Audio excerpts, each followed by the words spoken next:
Vamos ler a Bíblia Sagrada nessa noite, no livro do profeta Isaías, capítulo 51, apenas o versículo 2, diz assim: Olhai para Abraão, vosso pai, e para Sara que vos deu a luz, porque sendo ele só, o chamei, e o abençoei, e o multipliquei. Você diz amém, pode tomar o seu assento. Eu vou ministrar uma palavra nessa noite com o tema altares e tendas. Porque eu coloquei o tema dessa mensagem, altares e tendas, porque eu quero destacar alguns personagens da Bíblia que construíram altares e também construíram tendas. E alguns construíram só tendas e não construíram altares. O profeta Isaías, aqui no capítulo 51, ele faz uma afirmação a respeito de Abraão e da sua esposa Sara. Ele manda que o povo de Deus da sua época e também das épocas posteriores fizesse uma retrospectiva e olhassem para a vida de Abraão e de Sara. E o profeta diz assim, Abraão sendo ele só e Sara vos deu a luz. Você sabe o que é que eu acho interessante em toda a história de Abraão? É que no capítulo 11 de Gênesis, o versículo 30, a Bíblia diz essa frase: e Saraí era estéril. A gente olha para a história dos judeus, que começa na verdade em Abraão, e a gente fica maravilhado com todo o trabalhar de Deus, com toda a história dos judeus até hoje, com o nascimento de Jesus entre o povo judeu. Mas uma coisa é interessante, que quando Deus vai formar, ou vai criar, ou vai chamar essa nação para servir a Ele, Deus chama um casal apenas. E o que é interessante é que esta mulher, esposa de Abraão, chamada Saraí, que depois Deus vai trocar o nome para Sara, ela era estéril. Por que que Deus fez isso? Para mostrar, irmãos, para nós, que Deus está no controle de todas as coisas, que Deus tem ciência de todas as coisas. Deus sabia que a geração posterior precisava entender que o Deus que chamou Abraão e uma mulher estéril é o mesmo Deus que na sequência da história haveria de estar realizando milagre entre o seu povo. Agora, é o único homem da Bíblia que Deus lhe chama de amigo. Jesus depois vai chamar os discípulos de meus amigos, mas o próprio Deus dá testemunho de Abraão e diz: Abraão era meu amigo. Porque Abraão se tornou amigo de Deus pela intimidade, pelo relacionamento. Irmãos, ninguém entra na intimidade de alguém se não houver confiabilidade, se não houver relacionamento de confiança. Eu tive uma empresa uma vez e tinha um funcionário meu que eu confiava tanto nele. Ele desenvolveu um papel nas finanças da empresa e ele passou a trabalhar, irmãos, na gestão das finanças da empresa. Ele tinha acesso às senhas, aos cartões da empresa, nunca faltou um centavo, porque eu dei esse voto de confiança pelo relacionamento que esse moço desenvolveu comigo, e eu pude dizer que trabalhei com uma pessoa fiel, até demais. Aí nós desenvolvemos esse relacionamento de amigos, e essa confiança gerou entre nós. Isso aconteceu com Abraão e com Deus. Primeiro Deus chama Abraão lá na Mesopotâmia. Deus disse a Abraão: saia do meio da sua parentela, saia da sua terra. Irmãos, Deus chamou Abraão para um negócio incerto, para algo que não tinha garantia humana. Deus disse: sai da parentela, deixe a sua terra e vá para um lugar que eu vou lhe mostrar. Quando a gente sai para viajar, e a gente já tem garantia para onde vai, para o lugar já está preparado, às vezes já tem até hotel esperando, já tem um motorista no aeroporto, é tudo mais fácil, porque você está, tudo é um projeto de Deus, mas você sente mais confiança, mais certeza. Com Abraão foi diferente. Deus disse: você vai para um lugar que eu vou ainda lhe mostrar.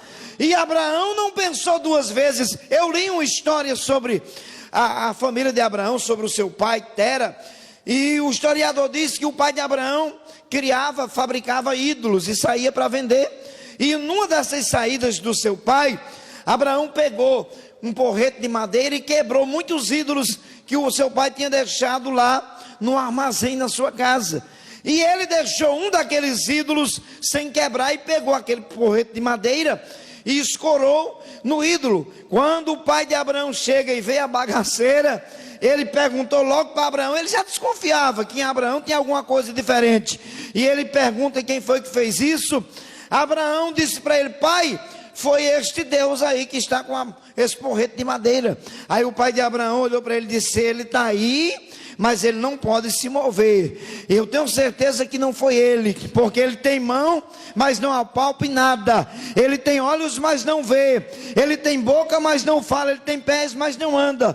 Então deu para entender, com essa colocação do pai de Abraão, que esses deuses do seu pai não tinham serventia para abençoar eles no futuro nem na eternidade. Aí Abraão toma esta atitude e sai com a sua família. Eles chegam no lugar, numa cidade chamada Harã, e eles se hospedam lá.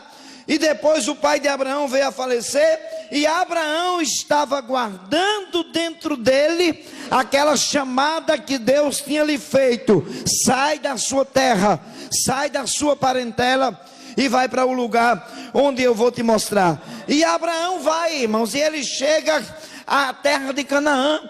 E quando ele chega na terra dos cananeus, eu li um texto bíblico sobre isso. É interessante que ele chega em Canaã, um lugar estranho, lugares de homens valentes, de homens que não tinham piedade do próximo. E Deus disse para Abraão: faça medidas da terra, faça medidas do comprimento e da largura, porque eu vou dar a você e a sua descendência essa terra. Agora olha que coisa interessante. Abraão fez algo que estava fora de lógica, irmãos. O camarada chegou para fazer medição de uma terra que não era dele, mas quando Deus manda, Deus se responsabiliza. E quando Abraão chega em Canaã, ele chega em uma cidade chamada Siquém, e a primeira coisa que ele faz é erguer um altar ao Deus desconhecido para os cananeus. Mas ele começa a erguer aquele altar, e permita os irmãos eu dizer para vocês, que daquele altar atraiu muitos curiosos, porque ninguém em Canaã jamais tinha visto alguém erguer um altar de pedra como Abraão estava erguendo. E o altar vai atrair curiosos, mas ali naquele altar Abraão vai fazer um pacto com Deus. E aquele lugar Siquém significa o lugar chamado de ombro, é o lugar de maior força do homem. Esse altar foi o altar da revelação, foi onde Deus se manifestou a Abraão, e foi um momento de Deus se relacionar com Abraão, e ali houve o encontro com Deus. Ali de Abraão começou, irmãos, a fazer votos a Deus naquele lugar, a fazer um pacto, a erguer este altar para um relacionamento. Mas é uma coisa que a gente precisa aprender: no relacionamento com Deus há turbulências, há adversidade. Nem sempre o caminho do relacionamento com Deus são caminho de flores, são caminho de delícias. Tem momentos de adversidade, tem momentos em que a gente vê a coisa apertar, e a Bíblia Sagrada nos diz que as coisas não ficaram muito bem por ali, e Abraão toma uma atitude de descer para o Egito. Ele vai para o Egito, mas antes dele ir para o Egito, entre uma cidade chamada Ai e Betel, ele constrói um altar ao Senhor. Ele constrói aquele altar e depois ele vai descer para o Egito por causa de uma seca, de uma fome que chegou na sua terra. E Abraão desce para o Egito sem consultar a Deus. Irmãos, é uma das maiores loucuras que nós fazemos, tomarmos atitudes sem o consentimento de Deus, sem uma ordem permissiva de Deus ou diretiva. Abraão fez isso sem consultar a Deus. Ele vai para o Egito, ele até se dá bem no Egito, ele ganha servos, ele traz servas. Lá ele tem um problema com o rei do Egito, porque ele teve que mentir a respeito da sua esposa Sara. E ele volta e na sua bagagem ele traz uma serva chamada Agar, que depois vai se tornar mãe do seu filho Ismael, que foi uma dor de cabeça para ele. Mas quando Abraão entendeu que o Egito não era o lugar que Deus tinha chamado para realizar a promessa, ele volta lá do Egito. E é interessante que quando ele volta do Egito, ele volta para o altar lá em Betel, onde ele tinha construído. Abraão tinha se acostumado a estar se relacionando com Deus no altar, e ele volta para o altar de Betel. É o segundo altar em que ele constrói ao Senhor. Os tempos vão se passando. Abraão não morava em lugar fixo, ele estava sempre com as suas tendas, armando aqui, armando ali, e ele vai para Hebrom. E quando ele chega lá em Hebrom, ele constrói mais um altar. E foi justamente, irmãos, na construção do seu terceiro altar que ele se separa do seu sobrinho Ló. Aconteceu todo aquele processo, e Abraão mandou Ló escolher o lugar que Ló queria ir, porque os pastores de Abraão estavam brigando com os pastores de Ló. E não era essa a ideia de Abraão. Abraão sabia da promessa de Deus. Na verdade, Ló foi levado como uma bagagem extra, e o negócio de Deus não estava com Ló, e sim com Abraão. E os irmãos, se prestarem atenção nas escrituras, nós vamos encontrar Abraão erguendo altares e tendo tendas. Altar fala de relacionamento, fala de comunhão com Deus, fala de momento de busca a Deus. Ao contrário de Abraão, Ló, a Bíblia vai dizer que ele teve muitas tendas. Ele chega até a prosperar lá na cidade de Sodoma e Gomorra, mas você não vai encontrar em lugar nenhum das escrituras, você não vai encontrar um altar erguido por Ló.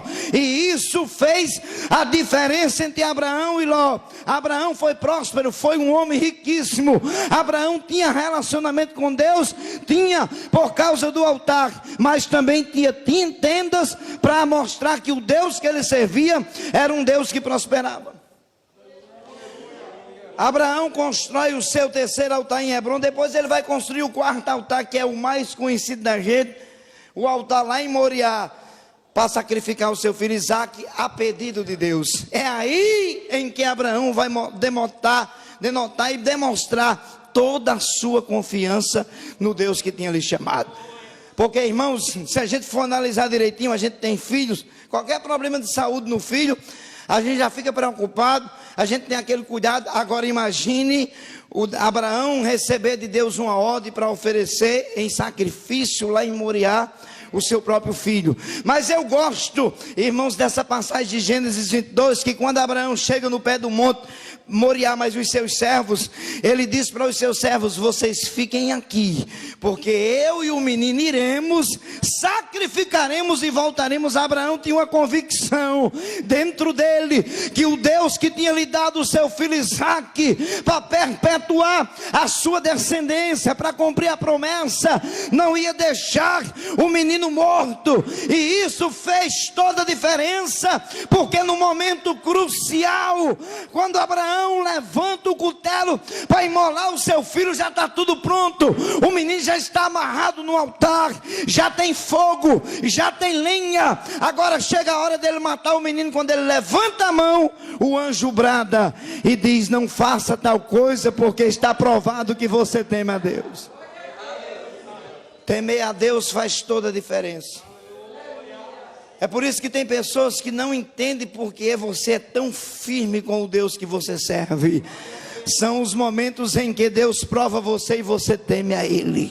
São os momentos daquele relacionamento até a sós com Deus, que você mostra o seu temor a Deus, a sua sinceridade, o seu respeito, e isso faz toda a diferença. E às vezes, irmãos, nós mostramos mais para Deus em atitude do que em palavra, e Deus se agrada muito mais de atitudes do que palavras. Muitas vezes isso é mostrado pelas Escrituras.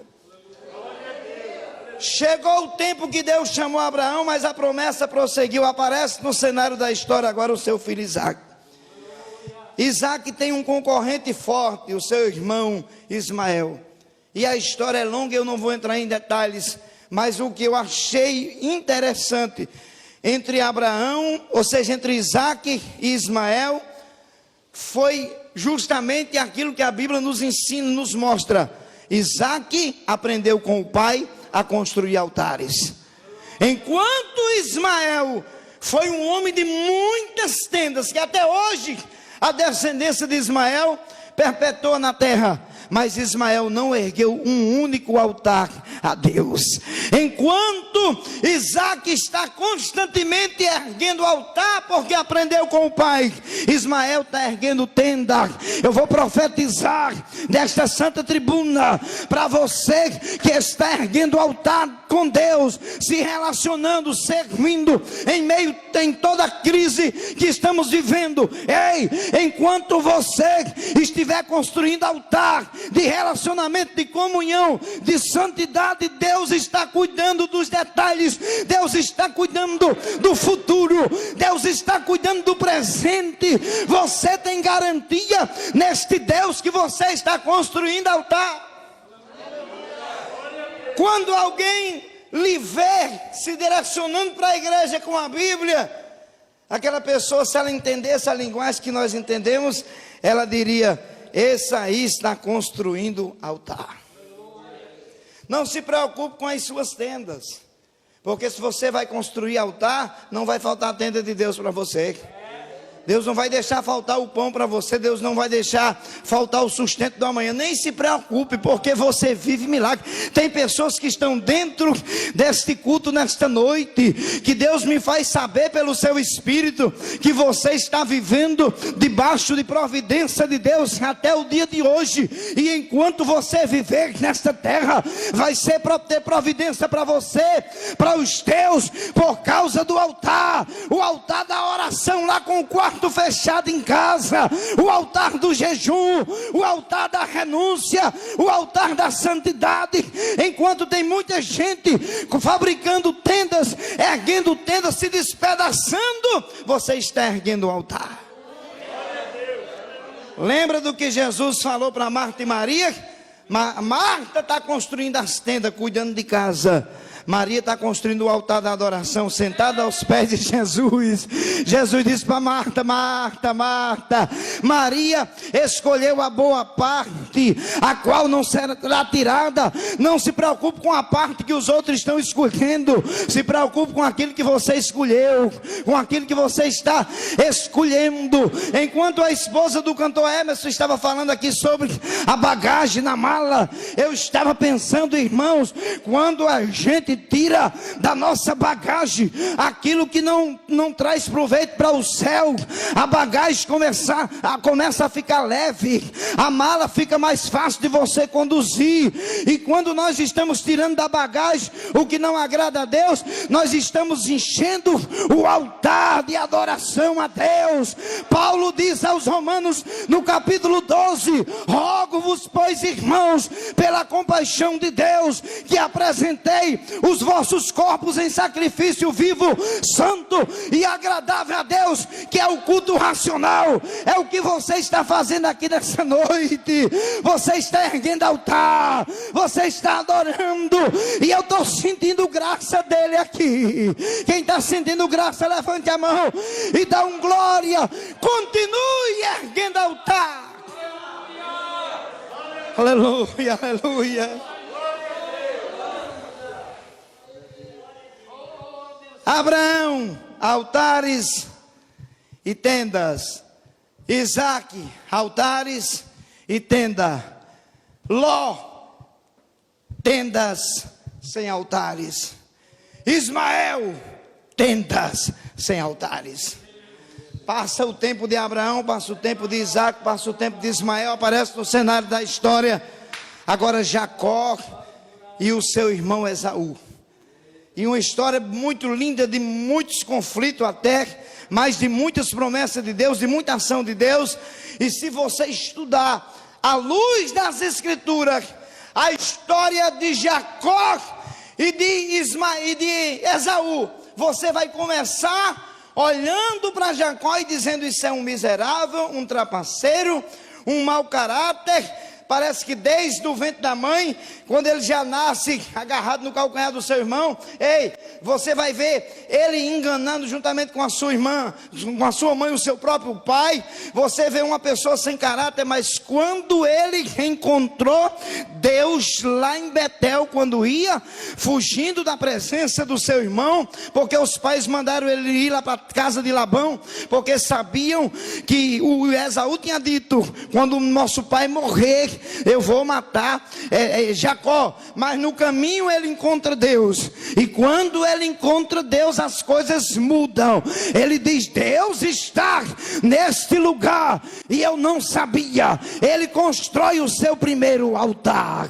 Ele começa um relacionamento com Deus naquele dia. O primeiro altar, ele pega, irmãos, um pouquinho de azeite, derrama numa coluna e diz: se Deus me levar em paz, se Deus me der pão para comer, se Deus me der vestes para vestir, e se me trouxer em paz a casa do meu pai, o Senhor vai ser o meu Deus, e de tudo que ele me der, eu vou dar o dízimo. O altar começou a ser erguido, enquanto Esaú continuou com ódio no coração, esperando Isaque morrer para caçar Jacó, e continuou construindo tendas.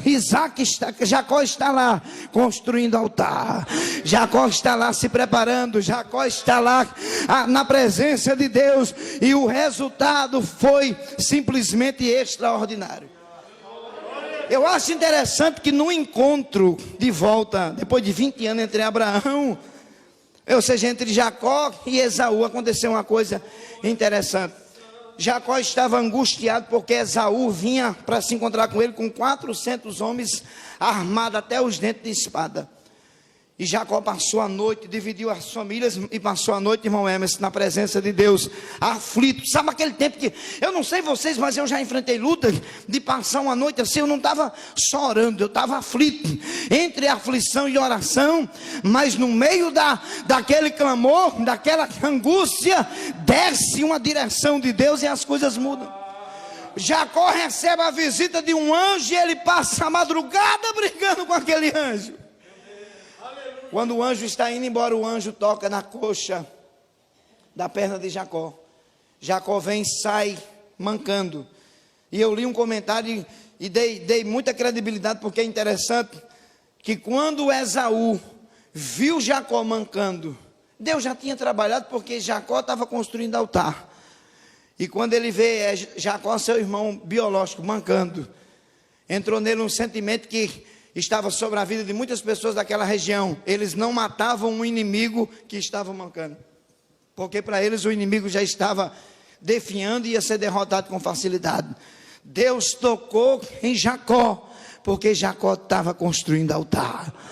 E eles se perdoaram, se beijaram, cada um seguiu a sua vida. Mas se a gente for ler, fazer pesquisas minuciosas nas Escrituras sobre Jacó e Esaú, Esaú teve muitas e muitas tendas, muitos príncipes, até reis da região saiu da sua linhagem. Mas a Bíblia nos diz que Jacó construiu tendas e altares, e Esaú nunca construiu um altar a Deus.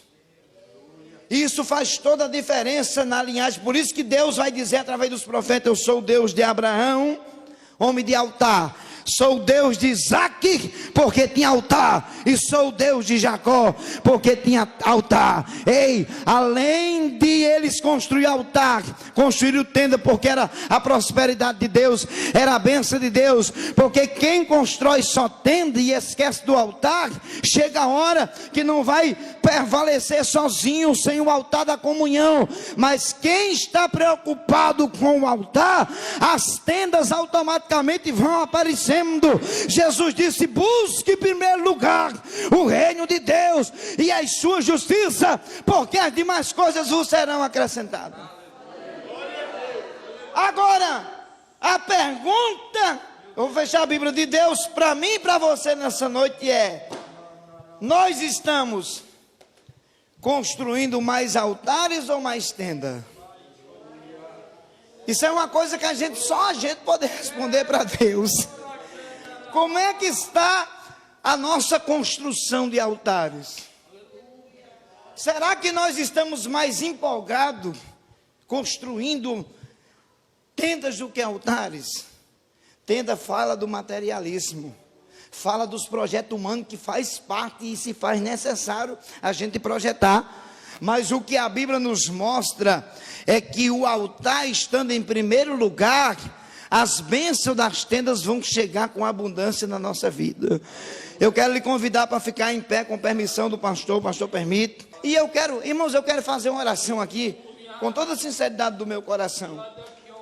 De repente, nós estamos construindo mais tendas do que altar. Nós vamos inverter os polos hoje. Aleluia. Nós vamos começar a construir mais altar do que tenda.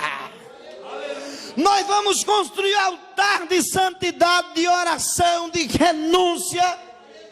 Porque enquanto nosso altar de relacionamento for construído com qualidade, você vai olhar e vai ver as tendas nascer perto do seu altar. O seu futuro está garantido em Deus. Eu quero orar por você. Feche os seus olhos, curve a sua cabeça nessa noite, que eu quero orar por você. Feche os seus olhos, feche os seus olhos. Pastor Cícero vai estar preparando. Pegue isso aqui, pegue isso aqui. É isso aí, cabe? Irmãos, eu quero que você curva a sua cabeça enquanto o Emerson se prepara ali para cantar. Feche os seus olhos.